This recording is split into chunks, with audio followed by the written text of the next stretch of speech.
किसी भी अभी भी हम आपको बताते हैं कि पूज्य मुनि श्री संभव सागर जी महाराज अपोलो चातुर्मास हुआ, उसके बाद आचार्य जी ने उनको भी ऑप्शन रखा कि आप तो बाकी दौरा घुमाओ नहीं तो चांद छेड़ेंगे।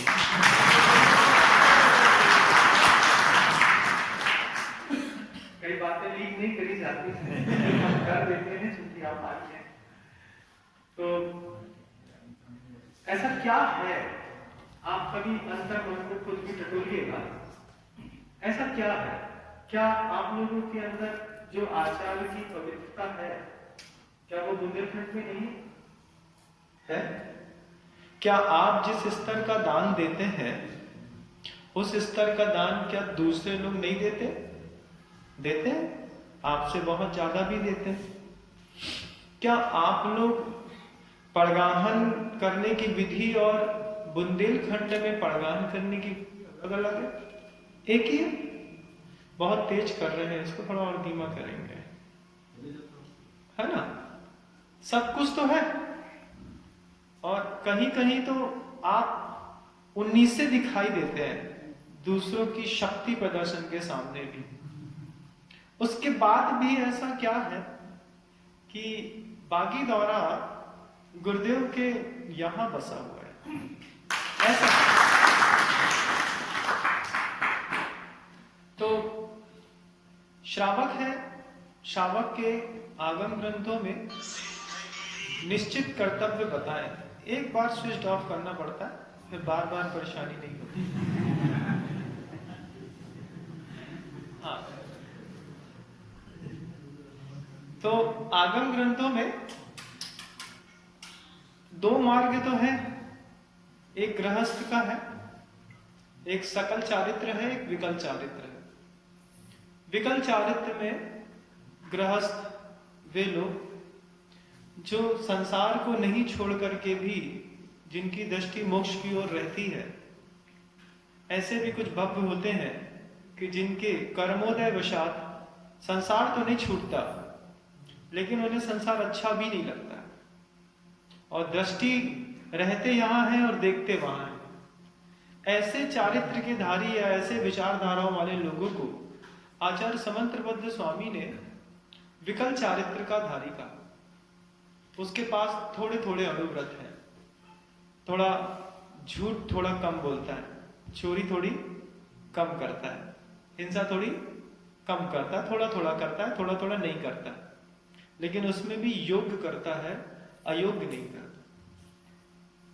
और सकल चारित्र आपके सामने बैठे हुए मुनिराज दिख रहे हैं, जो 5 प्रकार के पापों का पूर्ण रूप से त्याग करके और अपने इस मोक्ष मार्ग को निरंतर बढ़ाते रहते हैं।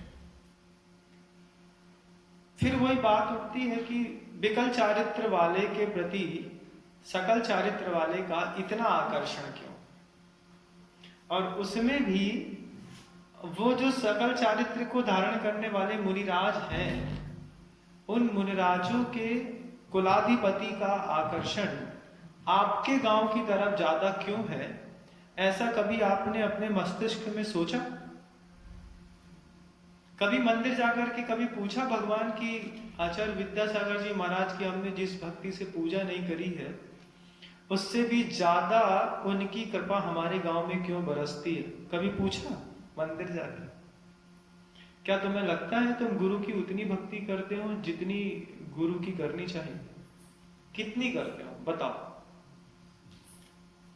आप ही लोगों से पूछ रहे, थोड़ी तो कम करते होगे, है ना? लेकिन गुरु देते कितना है, लाजवाब देते।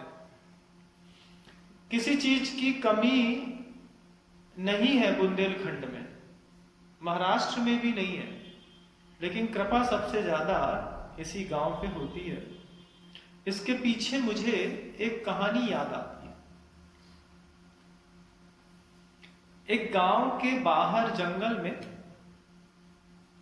कुछ साधु रहते थे। दिगंबर मुद्रा थी, जंगलों में रहते थे, ज्यादा कुछ उनको आता नहीं था, ज्ञान भी उनका बहुत तीव्र नहीं था, और धर्म ध्यान की उनकी अपनी ही शैली और परिभाषा थी। उसी शैली और परिभाषा में उनको उस जंगलों में धर्म ध्यान करते करते बहुत समय बीत गया। हुआ कुछ यूं कि अचानक उसी जंगलों में किसी विद्वान पंडित का जाना हुआ। अब पंडित विद्वान वहां पे ज्ञानी लोग पहुंचे। ज्ञानी पहुंचे और जाकर के जब उस दिगंबर साधुओं को देखते हैं तो ज्ञानी को बड़ा अच्छा लगा कि चलो बहुत देर बाद ज्ञानी को कोई ज्ञानी मिला है। उन विद्वान ने थोड़ी बहुत वार्तालाप साधुओं से किया होगा। थोड़े बहुत वार्तालाप में उस विद्वान को ये लग गया कि ये जो साधु है ये निरा मूर्ख है, इनको कुछ नहीं आता। क्या? बिल्कुल मूर्ख है, कुछ भी नहीं आता। अब वो विद्वान को उनको देख करके आश्चर्य भी हो और उनके ऊपर करुणा भी आए। उनको लगे कि कैसे हो कि इतनी ऊंची स्तर की साधना करते हैं, इतना जंगलों में रहते हैं शेर चीते के बीच में, अगर इनको ज्ञान भी होता थोड़ा सा तो कितना अच्छा होता। पूछते हैं वो साधुओं से, आपको ऐसा नहीं लगता कि आपको ज्ञान की आराधना करनी चाहिए? तो साधु कहते हैं, ज्ञान क्या होता है? आप लोगों को कुछ आता नहीं है। ज्ञान के बिना जो है जीवन व्यर्थ है। जानना बहुत जरूरी है। पढ़ते ही नहीं आता आप लोगों से तो। हाँ, हमसे पढ़ते नहीं आता, आप हमें सिखाइए। एक साधु ने कहा, आप हमको सिखाइए।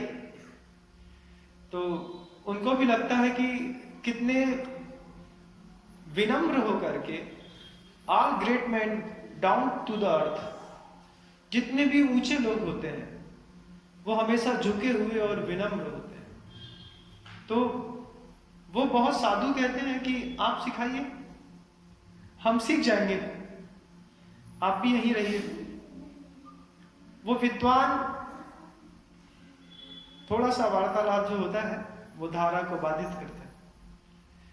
वो विद्वान जो है उन लोगों को सिखाने लगा। उस टाइम पे जो 12 घड़ी चलती होगी उसमें से उन्होंने बड़ी मुश्किल से आ अनार का सिखाया। विद्वान ने साधु को आ अनार का सिखाया। अब वो साधु से आ अनार का भी सही लिखते नहीं बना। क्या? जब उन्होंने लिखा तो आ अनार का गलत बना दिया। और साधु भी है, त्यागी भी है, साधना भी करते हैं और ज्ञान के नाम पर एक आ अनार का भी नहीं आता है। अब वो विद्वान को ऐसा लगता है कि अगर इनको ज्ञान आ गया तो इन लोग कितने अच्छे हो जाएंगे, लेकिन है निरामूर्ख। कैसे सिखाएं इनको? छोटे से बच्चे को आ अनार का सिखाओ, बहुत जल्दी सीख जाता। ये तो बड़े हैं, बड़े होकर के भी आ अनार का नहीं सीख पाए। क्या करें इनके साथ? तो बोले सीखो, फिर से लिखो। उन्होंने कई बार प्रयास किया, उनसे आ अनार का सही लिखते नहीं पाए। विद्वान को लगा कि पत्थर पे मूल पटकने के जैसा है इन लोगों को सिखाना, और वो वहां से उठ करके जंगल छोड़ करके अपने गांव में चला गया। विद्वान के दिमाग में ये बात रह गई कि कुछ लोग ऐसे भी हैं जो साधना तो करते हैं लेकिन उनको ज्ञान नहीं है। अब वहां पे वो जो आ अनार का सिखा आया था, उन साधुओं में बड़ी श्रद्धा और ललक थी, तो वो आ अनार का जैसे तैसे बनाते रहे, प्रयास करते रहे कि आ अनार का हम सीख जाएंगे। सीख गए एक दिन, लेकिन एक दिन जब सीखते सीखते उस विद्वान और उस साधु के बीच में करीब 12 वर्ष का अंतराल पड़ गया। कितने दिनों में आ अनार का सीखे? कितने दिनों में? हाँ, पहले मैंने संकेत दिए थे।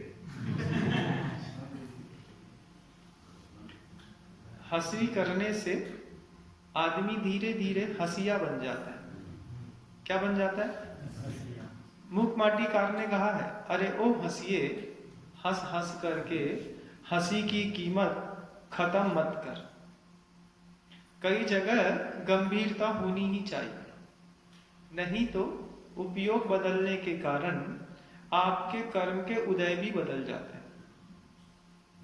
अब वहां पर वो साधु 12 वर्षों में आ अनार का सीख पाए, और 12 वर्षों में आ अनार का सीखने के बाद ढूंढते धाड़ते उस विद्वान के आश्रम तक, घर तक पहुंच गए और बोलते हैं, क्षमा चाहते हैं, आपने जो सिखाया था उसको हम लोगों ने बहुत अच्छे से सीख लिया।